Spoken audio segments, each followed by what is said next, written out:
Bonjour, bienvenue dans cette nouvelle vidéo. Aujourd'hui, on aborde le thème du plagiat. Avant d'aborder le thème du jour, je vous présente rapidement où on est.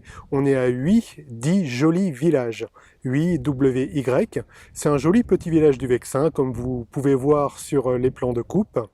Et il a la particularité d'avoir accueilli pendant un temps le réformateur Jean Calvin. On peut se poser la question du plagiat parce que parfois on a l'impression d'un peu tourner en rond avec sa pratique photo et donc on recherche l'inspiration quelque part.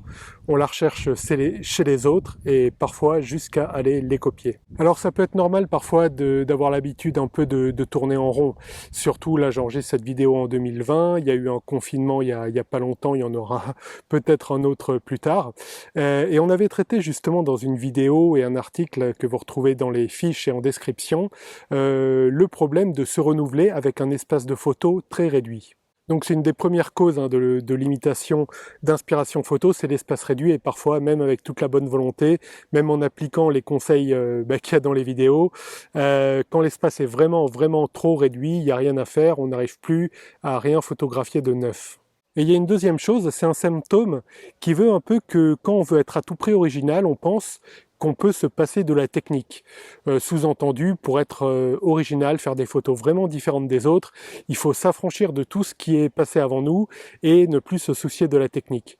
En fait, ça me fait un peu penser, alors pour parler plus de musique, mais quand j'ai commencé de la guitare, beaucoup de guitaristes, en fait, dans les années 90, ont aussi commencé la guitare et se sont dit, allez, on fait pas de solfège, pas de technique, on va vraiment jouer uniquement au feeling. Alors ils avaient en partie raison et c'est vrai que c'est bien d'utiliser le feeling, seulement à force de ne pas vouloir mettre un peu le nez dans la technique de la guitare et dans le solfège, le feeling il avait que sur 3 accords à la finale, toujours les mêmes, la, ré, mi.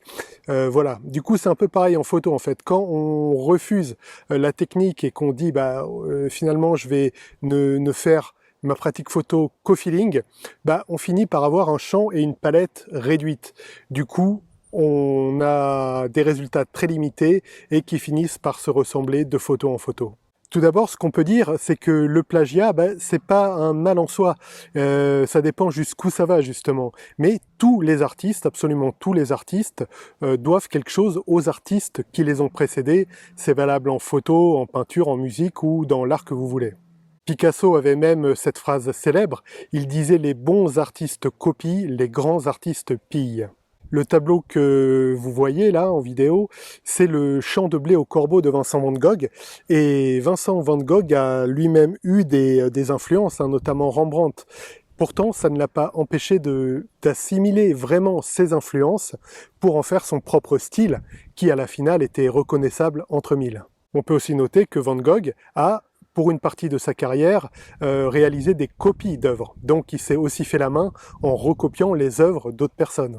Et c'est un peu pareil dans votre pratique photographique, vous pouvez très bien vous inspirer des photos des autres et même essayer de les reproduire. Et petit à petit, vous passerez de la copie, donc la simple copie de la photo d'un autre, à l'assimilation pour créer votre propre style qui là vous sera propre. Comment faire dans la pratique? Ça peut être très simple, ça peut déjà, comme je disais, essayer de refaire une photo. Vraiment tout simplement une photo qui vous plaît, je sais pas quel est le style que vous aimez, de l'architecture, du portrait dans une situation donnée, etc., du paysage peut-être. Essayez vraiment de copier et de refaire la photo. J'ai par exemple beaucoup aimé cette photo du pont par Frank Winkler et la photo que vous voyez là, et j'ai essayé justement de la refaire. Alors de la refaire évidemment à ma sauce si je puis dire, et avec ce que j'avais sous la main, parce que j'avais pas sous la main le même pont, mais je me suis inspiré du même angle de prise de vue, comme ça légèrement décalé sur la droite du pont et en contre-plongée pour réaliser ma composition. Et donc j'ai fait cette photo d'un pont qui se trouve à Cergy-Pontoise, dans le parc de l'Axe-Majeur, alors du coup qui n'est pas une copie conforme de la photo de Frank Winkler, mais qui s'en inspire très largement pour le cadrage. Du coup, assimiler le style de cet artiste ne m'a pas empêché, loin de là, de faire une photo qui est propre à ce que je voulais faire. Lors de votre copie, vous pouvez même y aller plus franchement encore que j'y suis allé avec cette histoire de pont et vraiment littéralement recopier la photo que vous admirez. Alors après, si c'est trop voyant, évidemment, il faudra mettre dans la légende, je sais pas si vous publiez sur Instagram, Flickr ou que sais-je, mais à la manière d'eux. Voilà, faut aussi être honnête évidemment dans votre démarche. Mais voilà, on peut vraiment retenir pour conclure cette phrase qu'avait Picasso, les bons artistes copient, les grands artistes pillent.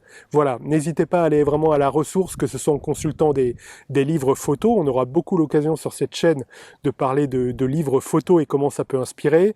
Ça peut être des photographes que vous appréciez sur Flickr, sur des banques d'images aussi, sur Pixabay, etc., où parfois ils mettent les noms des auteurs. C'est le cas notamment de la photographie du pont que j'ai faite. C'est un artiste que j'ai découvert sur Pixabay. Donc non, le plagiat, ce n'est pas quelque chose de mauvais. J'ai intentionnellement utilisé le terme de plagiat plutôt que prise d'influence pour un peu faire quelque chose de polémique et qui marque un peu.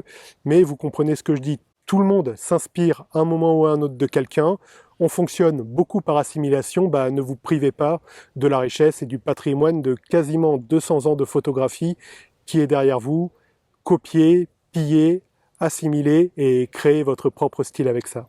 Voilà, merci d'avoir suivi cette vidéo. N'hésitez pas à vous abonner. Il y a une vidéo tous les vendredis à 18 h. N'hésitez pas à liker, à commenter et n'hésitez pas à aller vous balader dans les descriptions. Notamment, il y a le lien vers l'article qui a inspiré cette vidéo du site Vexin Photographie. Voilà, je vous dis à bientôt. Le soleil s'est levé, du coup maintenant j'ai le soleil dans les yeux que j'avais pas avant. Je vous dis à bientôt, faites de bonnes photos. Ciao!